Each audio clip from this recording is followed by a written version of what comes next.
Depuis toujours, l'homme consomme toutes sortes de drogues, pour se soigner ou pour son plaisir.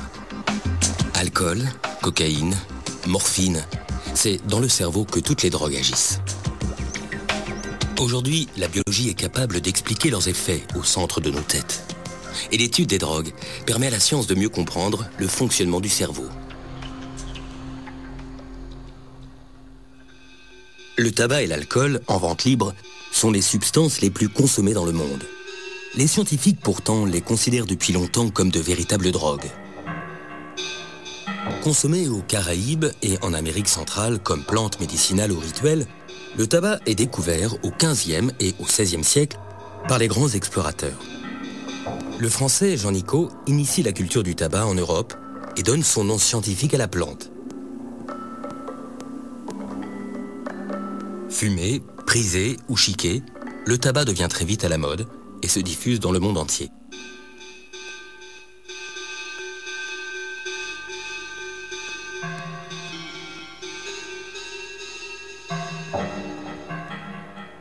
Aujourd'hui, plus d'1 milliard de personnes fument dans le monde. Les fumeurs sont 7 fois plus nombreux que les consommateurs de drogues illégales. Concentration, éveil et mémoire accrue. C'est pourtant tout ce que la conscience peut attendre de la cigarette. Un paradoxe que le neuropharmacologue Jean-Paul Tassin étudie au Collège de France. Le phénomène euphorisant déclenché par le tabac est beaucoup plus fin que le phénomène obtenu avec la morphine, qui est beaucoup plus puissant, ou avec les psychostimulants. Mais il n'empêche que, justement, il est fin, donc ça permet de le répéter, et ça permet de l'utiliser, entre guillemets, dans la vie de tous les jours. Donc on peut passer une journée agréable en fumant régulièrement et en continuant à avoir une activité sociale normale. Et on a pensé pendant très longtemps que le tabac, les phénomènes de dépendance étaient liés à un des produits actifs du tabac, c'est-à-dire la nicotine. En fait, il y a un paradoxe, c'est-à-dire que tous les produits qui déclenchent la dépendance chez l'homme, comme l'amphétamine, l'héroïne, la morphine, la cocaïne, est consommé par les animaux de façon importante. Et très vite, ils deviennent dépendants à ces produits. Lorsque vous donnez de la nicotine à des animaux, ça ne les intéresse pas beaucoup. Les animaux fument exclusivement pour la bonne cause. Mais les messages de santé publique ne peuvent presque rien contre la dépendance des hommes à la cigarette. Et la nicotine, le principal ingrédient du tabac, a longtemps été pour les scientifiques le coupable idéal.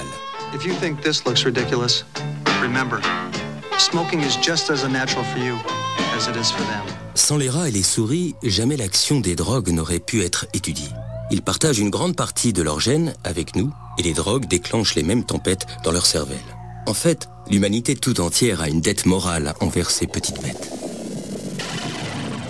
On peut droguer les rats, manipuler leurs gènes et même les découper en morceaux. C'est le triste mais nécessaire quotidien des laboratoires qui comparent l'état de ces rats avec des rats contrôles ou normaux.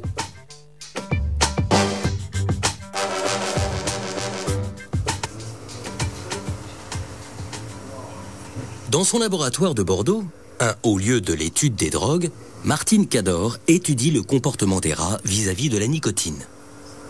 C'est vrai que la nicotine est une drogue d'abus paradoxale, puisqu'en fait, elle a des propriétés addictives extrêmement importantes, sans avoir pour autant des propriétés psychotropes très puissantes. C'est-à-dire qu'en fait, la nicotine ne provoque pas de changement d'état de conscience, contrairement à ce qu'on observe avec l'alcool, ou avec la cocaïne, ou avec l'héroïne. Donc ici, le rat est placé dans une cage d'auto-administration avec à sa disposition 2 trous. Un trou qui va être renforcé, c'est-à-dire à chaque fois où l'animal va mettre son nez dans ce trou, l'ordinateur va activer une pompe qui va pousser une seringue et qui va donc délivrer dans la circulation veineuse de l'animal une quantité donnée de nicotine. Le trou dit non renforcé ne produit aucun effet. En quelques jours, le rat comprend comment s'injecter de la nicotine. Une forme de conditionnement qu'on appelle l'auto-administration. En dessous d'une certaine dose, l'animal ne perçoit pas la nicotine, donc ne s'auto-administre pas la drogue. Et au-delà de cette dose, la dose devient aversive. Donc en fait, on est obligé de travailler avec une fourchette extrêmement réduite. Et contrairement à la cocaïne, l'animal consomme assez peu.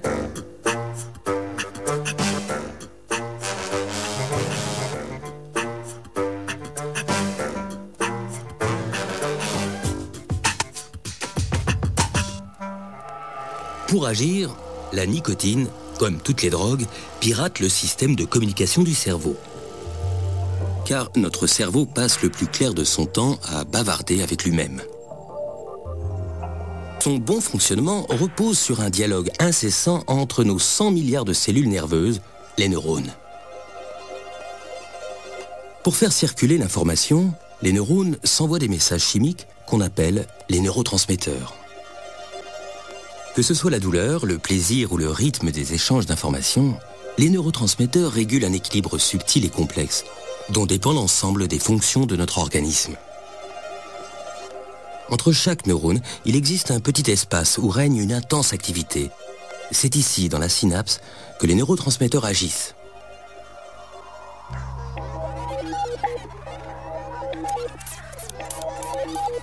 Pour faire circuler l'information d'un neurone à l'autre, ils s'emboîtent dans les récepteurs qui leur correspondent.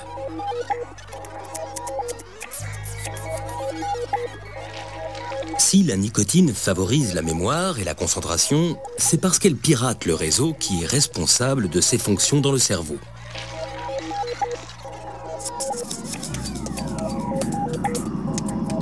C'est le réseau de l'acétylcholine, ACH. Ces récepteurs s'appellent d'ailleurs les récepteurs nicotiniques.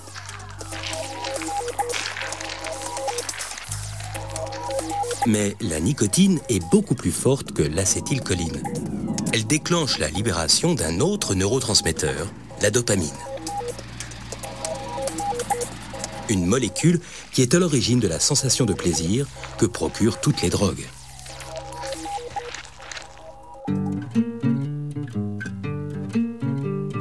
Depuis quelques années pourtant, on sait que la nicotine n'est pas la seule coupable.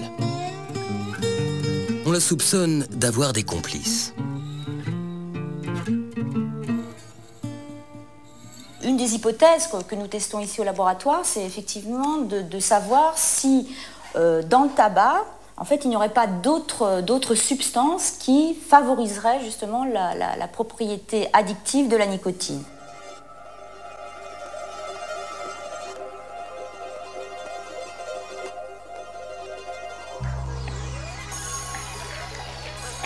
Ces substances agiraient directement sur la dopamine, la molécule du plaisir. Quand elle a achevé sa mission, la dopamine est recaptée dans son neurone d'origine. À ce moment, une molécule est censée la détruire. C'est la monoamine oxydase, ou MAO. Quand on fume une cigarette, un produit chimique empêche la MAO de détruire la dopamine. On dit qu'il inhibe la monoamine oxydase. Résultat, la dopamine stimule ses récepteurs plus longtemps que prévu et crée plus de plaisir. Ce mécanisme a même un effet antidépresseur. Nous, ce qu'on étudie au laboratoire, c'est comment le fait d'avoir des inhibiteurs de monoamine oxydase va augmenter le pouvoir addictif de la nicotine. Donc on fait ça sur des animaux, des rats, qui sont placés en situation d'auto-administration intraveineuse de nicotine.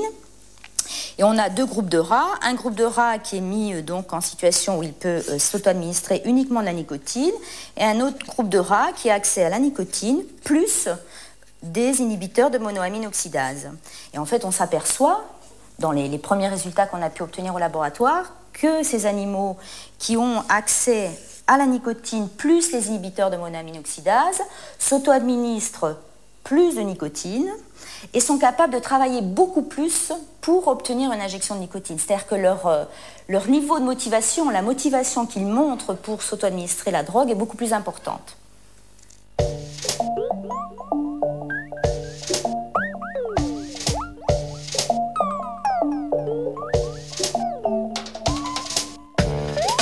Conclusion de l'expérience, la nicotine n'est probablement pas la seule responsable de l'addiction à la cigarette.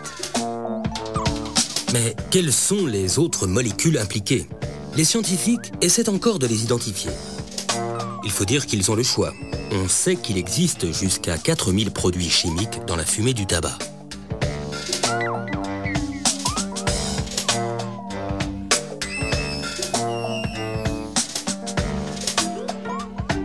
Si certains jouent sur la dépendance, Une soixantaine d'entre eux sont toxiques et cancérigènes. On comprend mieux pourquoi fumer tue.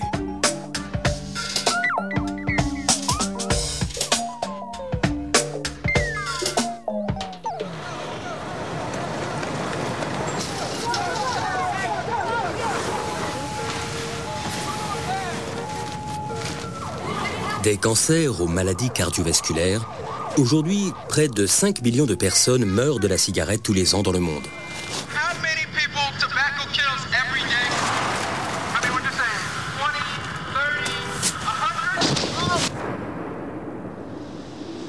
You know what?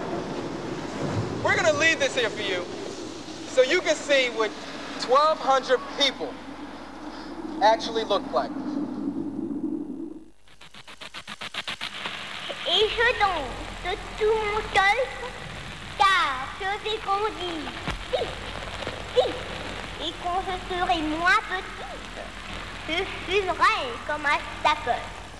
Et elle fumait, comme des sapeurs, comme si déjà elle voulait battre l'homme sur son propre terrain. Concours de la plus jolie fumeuse en 1927. Pour ces dames, l'herbe à Nico remplace soudain le thé de 5 heures, la garçonne s'efface dans des volutes de paradis artificiels et Marilyn Monroe perce déjà sous la femme sapeur. Mademoiselle Maud Lottie est proclamée la plus gracieuse fumeuse de France du concours organisé par le fumeur et par Paris qui chante. Concours de cigare vitesse. Messieurs, préparez-vous. Vous êtes prêts?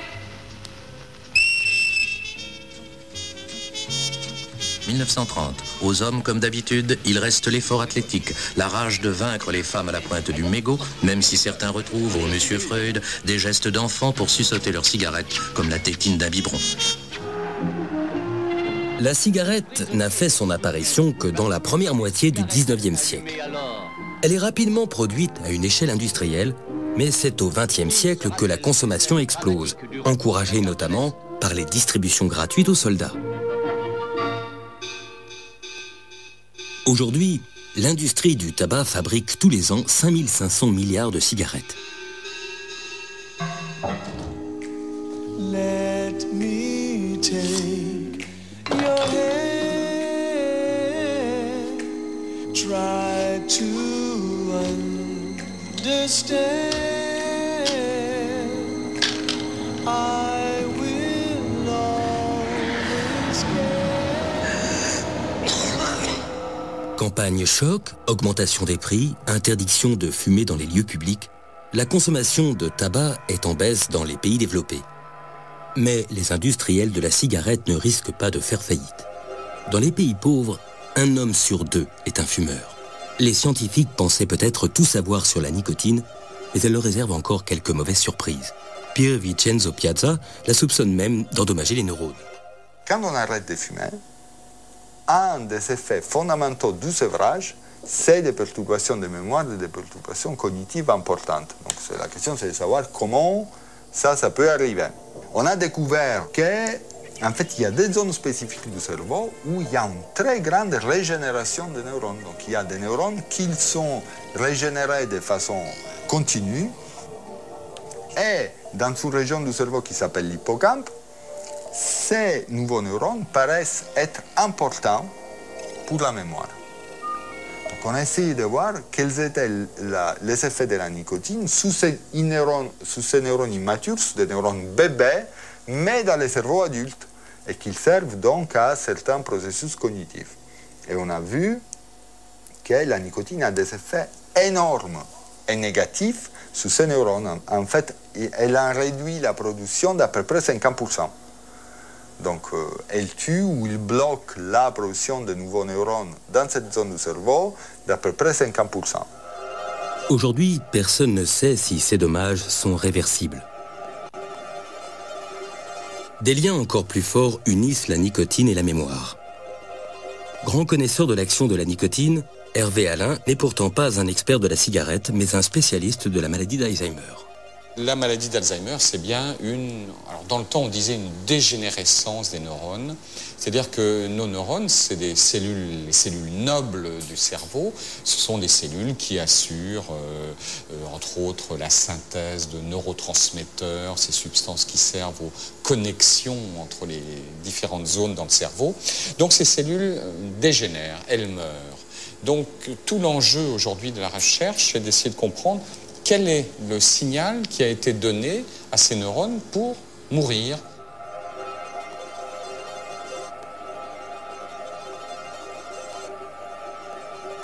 C'est par la mort de ces neurones que commence la maladie d'Alzheimer. Une maladie qui entraîne de graves troubles de la mémoire et du jugement et qui touche 15 millions de personnes dans le monde.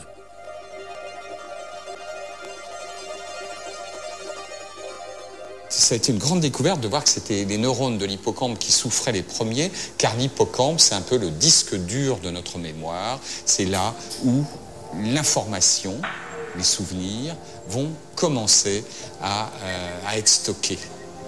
Et une fois que l'hippocampe a fait son travail, la mémoire à long terme va être, comme dans une bibliothèque, disposée dans différentes zones du cortex.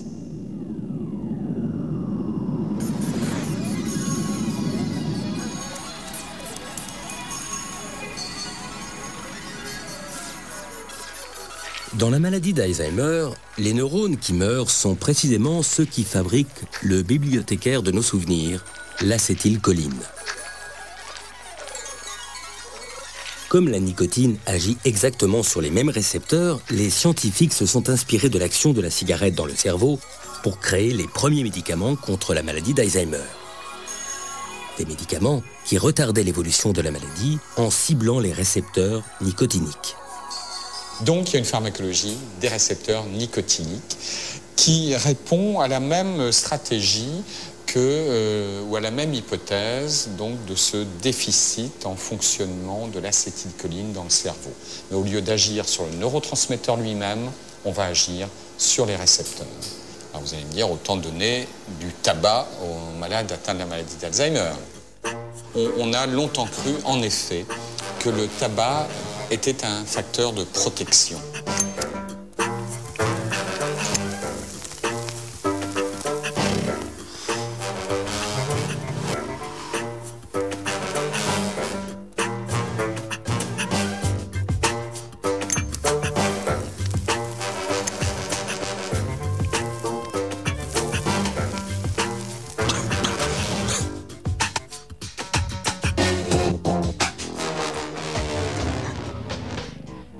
On n'est plus d'accord avec cette hypothèse du tabac qui protège, tout simplement parce que le tabac peut être un facteur de détérioration quand même intellectuelle, mais pas du tout à cause de son impact sur les récepteurs nicotiniques, qui vraisemblablement est bon, mais à cause d'un impact mauvais sur la vascularisation du cerveau.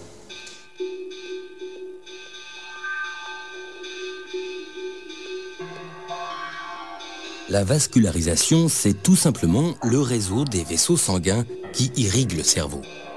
Chez les fumeurs, ces vaisseaux se détériorent.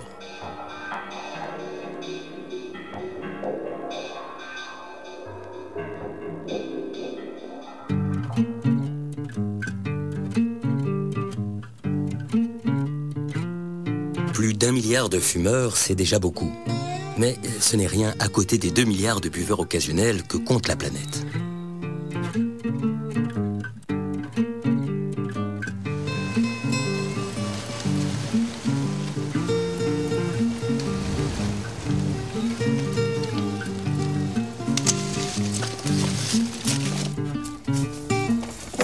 En vente libre dans la plupart des pays du monde, l'alcool est obtenu par la fermentation de fruits et de céréales riches en sucre ou par distillation.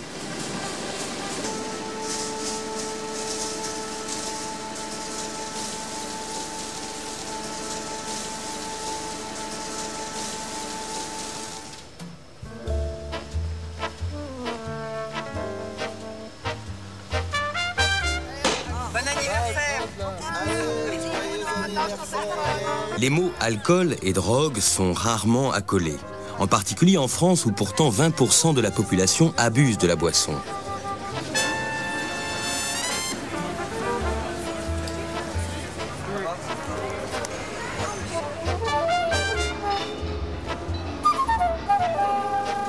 Au service addictologie de Philippe Battel, l'alcool représente 80% des consultations.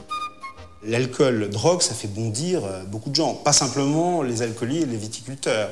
Ça fait bondir un ministre de la Santé, M. Mattei, dans une émission grand public, a dit « Ah non, l'alcool, c'est pas une drogue ». Et d'ailleurs, il y a bien des scientifiques pour le dire. Alors, je pense qu'il faut quand même relativiser. Si une drogue, c'est un produit qui va potentiellement, chez un sujet qui l'utilise, engendrer une dépendance, il n'y a pas photo, l'alcool est une drogue. Excusez-moi, est-ce que vous buvez plus de 3 verres d'alcool par jour? Moi, non. Non. C'est sûr. 3 par jour. Et vous, mesdames, plus de 3 verres par jour? Non, certainement pas. 3 verres par jour? Pas 3, hein. Dites-moi, est-ce que vous buvez plus de 3 verres d'alcool par jour? 3 verres d'alcool? Ah non, c'est rien. Moi, je ne bois jamais. Oh bah moi, j'en ai bu un verre. Hein. Non. Pas 3 verres, non. Aujourd'hui, dans notre pays, personne ne semble boire plus de 3 verres par jour. Heureusement, car les études montrent qu'au-delà, les risques d'avoir un cancer augmentent considérablement. Si on doit prendre comme marqueur le nombre de décès, alors évidemment, il faut mettre le paquet sur l'alcool. 45 000 personnes par an en France, 3 canicules depuis des années. Qu'est-ce qu'on fait dans ce pays pour aider les patients en difficulté avec l'alcool? Est-ce qu'on met des moyens qui sont à la hauteur du nombre de morts, à la hauteur de la souffrance monstrueuse qu'il y a dans toutes les familles et qui n'est pas chiffrable? And so this is Christmas. Then I'd get a friggin' taxi. Anybody think we should kick on? And you want just begun. And so this is Christmas. Les campagnes de prévention mettent invariablement l'accent sur les dangers de l'alcool au volant. Elles oublient les violences familiales et les dépressions qui accompagnent souvent l'alcool. L'alcoolisme, quant à lui, paraît anecdotique dans les messages de santé publique. Il touche pourtant 76 millions de personnes dans le monde. Et l'alcool, comme toutes les drogues, modifie le cerveau en profondeur. Let's hope it's a good one. Son impact sur le cerveau est même si complexe que les chercheurs comme Philip Gorwood le surnomment la drogue sale. Et l'alcool a en plus une particularité qui va le rendre encore plus compliqué dans son analyse, c'est qu'il a une diffusion extraordinaire. C'est une molécule toute petite, hein. Elle a la particularité de passer à travers la membrane cellulaire et donc de diffuser très facilement dans le cerveau, dans le placenta, dans le neurone même. Mais l'alcool va agir donc sur plein de récepteurs différents et même à l'intérieur de la cellule, ce qui la rend très compliquée parce qu'on ne peut pas regarder un récepteur qui va être au carrefour clair des effets neurologiques et centraux, psychologiques, observés suite à la consommation d'alcool.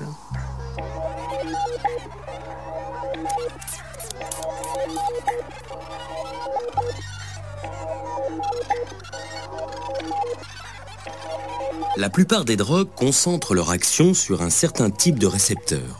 Le principal ingrédient de l'alcool, l'éthanol, tape sur presque tout le système. Il touche les réseaux de l'acétylcholine, de la dopamine, du glutamate et surtout du GABA. Dans un cerveau sans alcool, le GABA agit comme le grand ralentisseur de l'activité des neurones.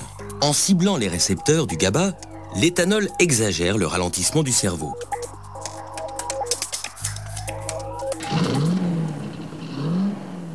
C'est à cela qu'on doit l'effet relaxant de l'alcool, mais aussi la somnolence et l'amoindrissement des réflexes qui sont responsables d'un tiers des accidents mortels sur la route.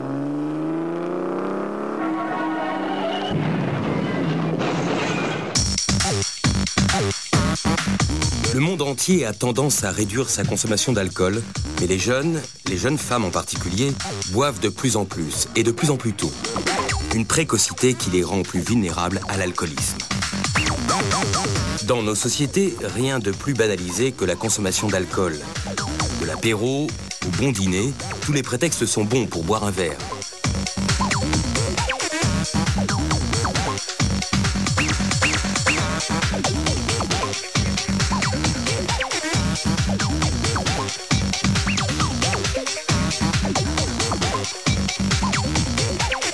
Pour les scientifiques, pourtant, l'alcool est une drogue au même titre que la cocaïne et l'héroïne.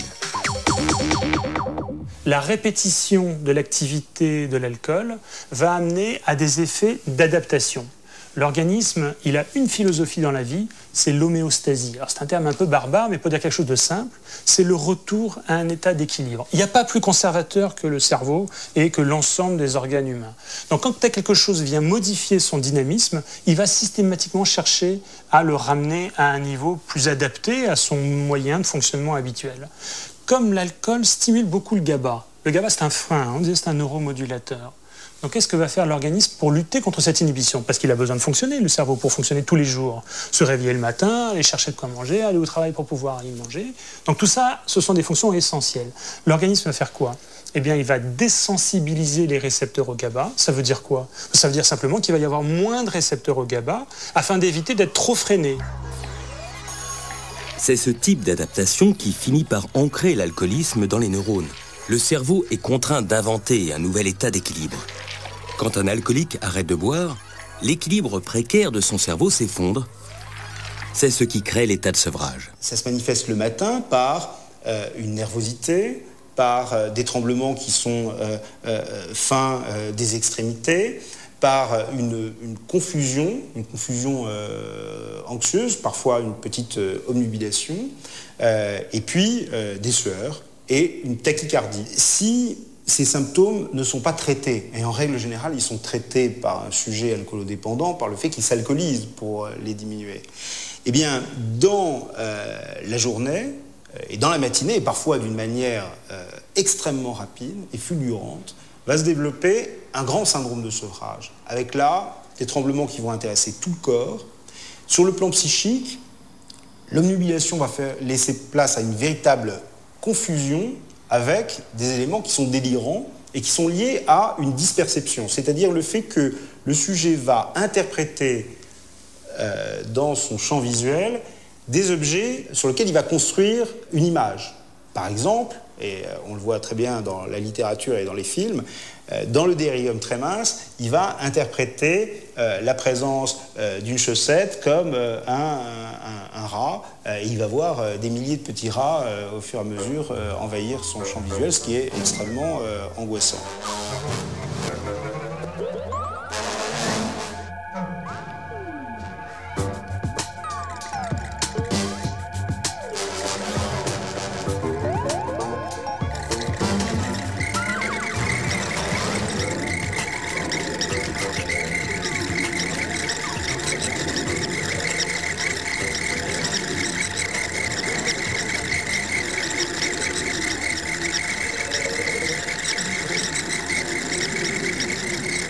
Cet embrasement cérébral peut conduire à des crises convulsives généralisées et, dans des cas relativement rares, 6%, à la mort du sujet par une hyperexcitabilité cérébrale et une grande déshydratation.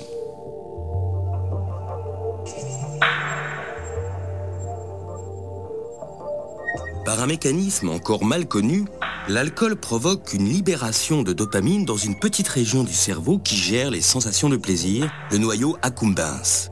Un processus commun à toutes les drogues et qui joue un rôle crucial dans l'installation de la dépendance.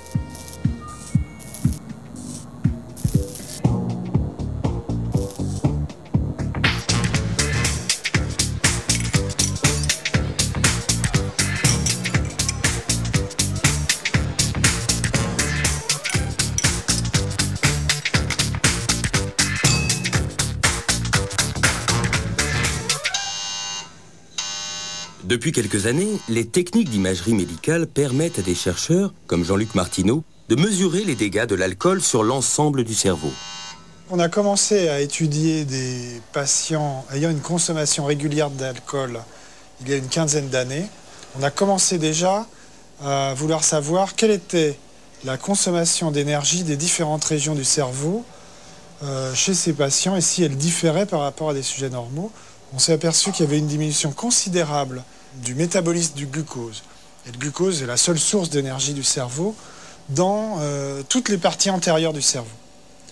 On s'est aperçu, quand on a essayé de regarder s'il existait des relations entre la consommation d'énergie des régions antérieures du cerveau et les performances de ces sujets à des tests qui avaient une corrélation, c'est-à-dire que moins l'activité énergétique était importante, moins ces patients performaient correctement à des tests de sélection d'informations, à des tests de mémoire immédiate ou à des tests de supervision, d'exécution des comportements.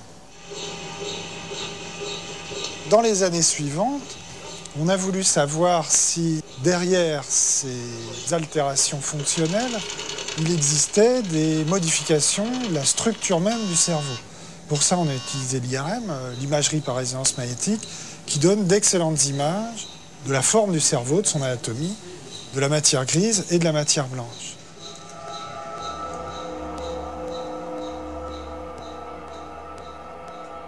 La matière grise n'est pas qu'une expression. Elle désigne l'ensemble des corps des neurones, c'est-à-dire leur noyau. Quant à la matière blanche, elle constitue le câblage de ces neurones, le réseau par lequel transite l'information dans le cerveau. On a étudié le même type de patients, c'était des patients hospitalisés dans le service du professeur Reynaud, un service d'addictologie à Villejuif. Ces patients avaient une consommation régulière d'alcool, demandaient à être sevrés de cette consommation, mais n'avaient aucun critère de gravité autre, aucun autre signe de souffrance corporelle. Chez ces patients, il y avait, d'après l'IRM, et les mesures qu'on a pu en faire en utilisant des logiciels un peu spécialisés pour quantifier la matière grise et la matière blanche, il y avait des diminutions de la matière grise très marquées dans les régions antérieures du cerveau, dans les régions frontales, c'est-à-dire les parties à l'avant du cerveau, et dans les régions frontales médianes, c'est-à-dire entre les deux hémisphères. La nouveauté de ces dernières années, c'est que les techniques d'analyse d'image montrent que même dans le cas de consommation modérée, on peut détecter des altérations non seulement du fonctionnement, mais de la structure et de l'ultrastructure même du cerveau. Ce que ces images montrent, c'est que l'alcool à haute dose atrophie le cerveau. Les altérations très graves que constatent les chercheurs se voient même à l'œil nu chez certains alcooliques.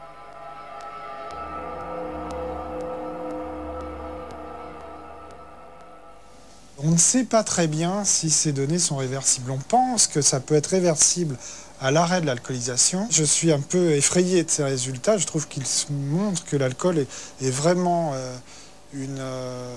un produit encore plus toxique que ce que j'imaginais.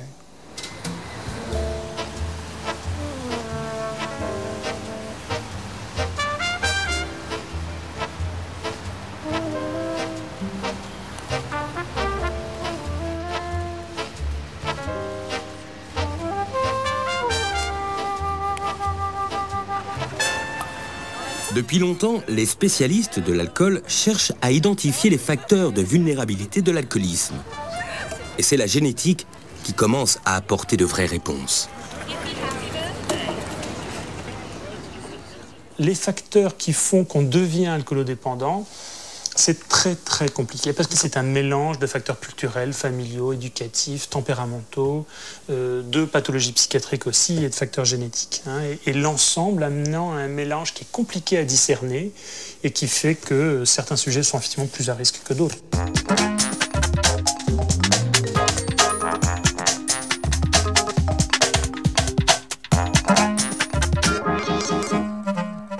Il se trouve, et on va commencer déjà à voir un peu les facteurs génétiques, qu'on n'est pas tous égaux là-dessus.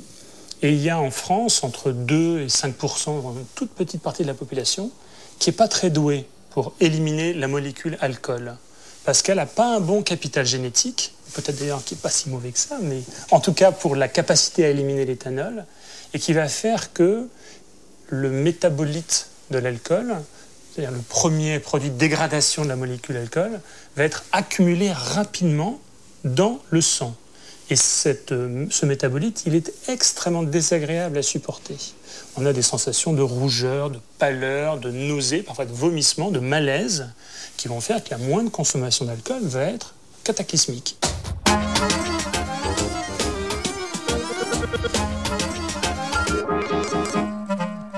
Les Français, je disais, ont entre 2 et 5% de sujets qui tolèrent mal l'alcool. Les Orientaux, la Corée, le Japon, ont plus de 40% des gens qui y habitent qui ont cette intolérance à l'alcool. Le gène qui est à l'origine de cette intolérance constitue un facteur de protection contre l'alcoolisme. A l'inverse, ceux d'entre nous qui résistent à l'alcool peuvent se retrouver sur une mauvaise pente.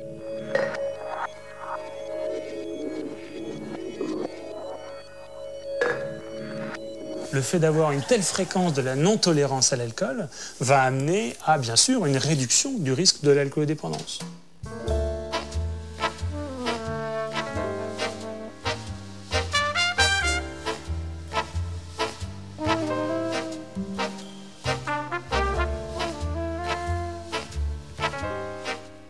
Quand vous prenez 3, 4, 5 bières et que finalement, vous ne perdez pas connaissance, même plus que ça, vous gardez un certain contrôle de vous-même, vous n'avez pas trop de troubles de la coordination motrice, vous avez l'air de ne pas être aussi intoxiqué que vos camarades qui ont bu à peu près autant, ça ne veut pas dire qu'aux fiertés nationales, je tiens bien l'alcool. Vous êtes en train de vous rendre compte que vous êtes à risque d'alcoolodépendance. Pour établir l'importance du bagage génétique dans la naissance de l'alcoolisme, des scientifiques ont entrepris des études à grande échelle sur des vrais et faux jumeaux. Des études qui permettent de distinguer le poids des gènes et celui de l'histoire familiale. On a eu des progrès assez considérables il y a une trentaine d'années, une vingtaine d'années, grâce à 2 techniques un peu bizarres qui permettent d'essayer de discerner ce qu'on avait beaucoup de mal à séparer initialement, les facteurs familiaux, éducatifs, le fait de vivre dans une famille avec un père alcoolique par exemple, ou des facteurs génétiques, le fait de recevoir des gènes de son père ou de sa mère. Et ça, c'est des techniques qu'on appelle les études de jumeaux, les études d'adoption. Et on arrive comme ça à bien discerner ce qui revient à l'environnement familial partagé, ce qui revient aux gènes qu'on hérite des parents.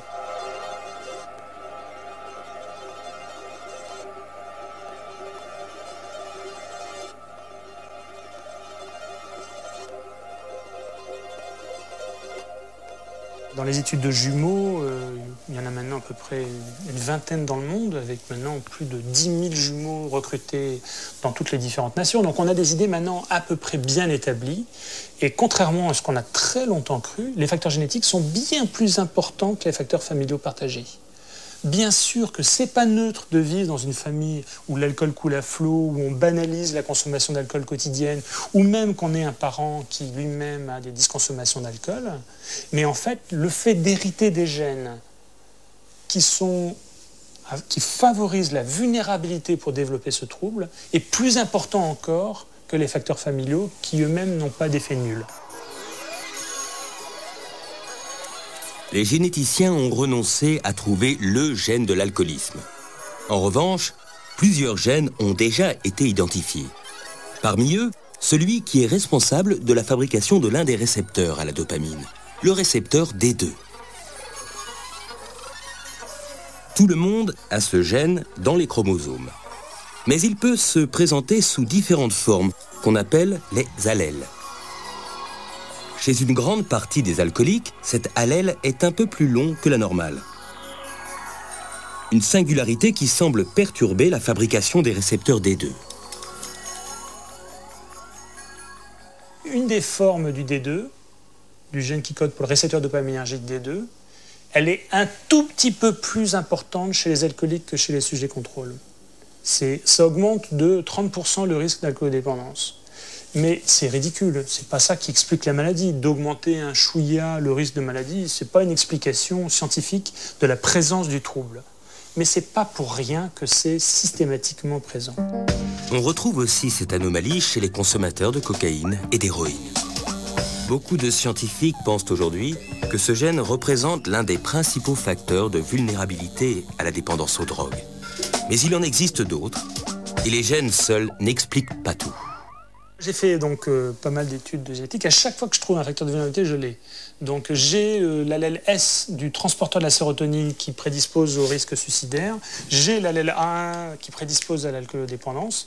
Et je le dis régulièrement à mes patients et aux gens qui participent aux études génétiques parce que je ne m'en porte pas trop mal. C'est-à-dire que je sais que je peux peut-être être un peu plus vulnérable qu'un autre, mais comme beaucoup de gens qui ont connaissance de leur vulnérabilité, je fais un peu plus attention.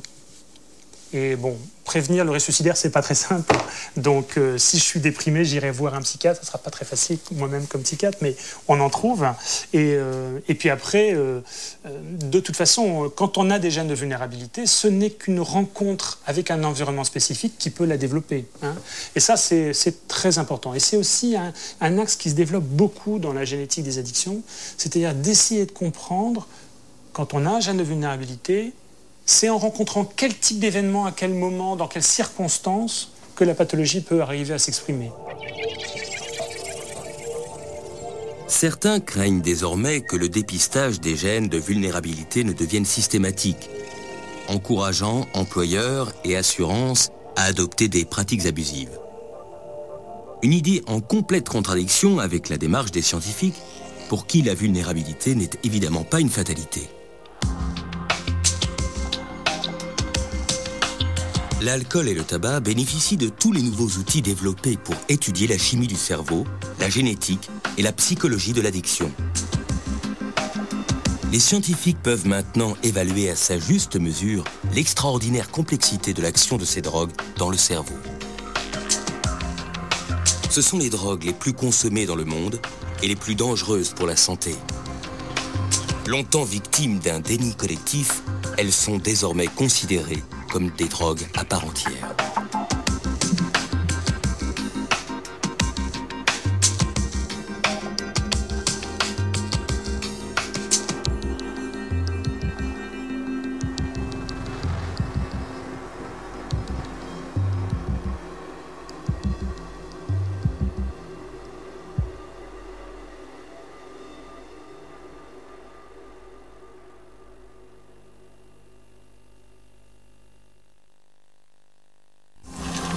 Demain, il sera question du cannabis.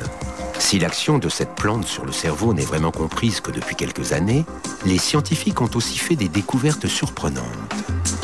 L'utilisation du cannabis semble en effet ouvrir de nouvelles perspectives au traitement de l'obésité, de la douleur, de l'anxiété et même de la sclérose en plaques. À demain ici et tout de suite sur le net.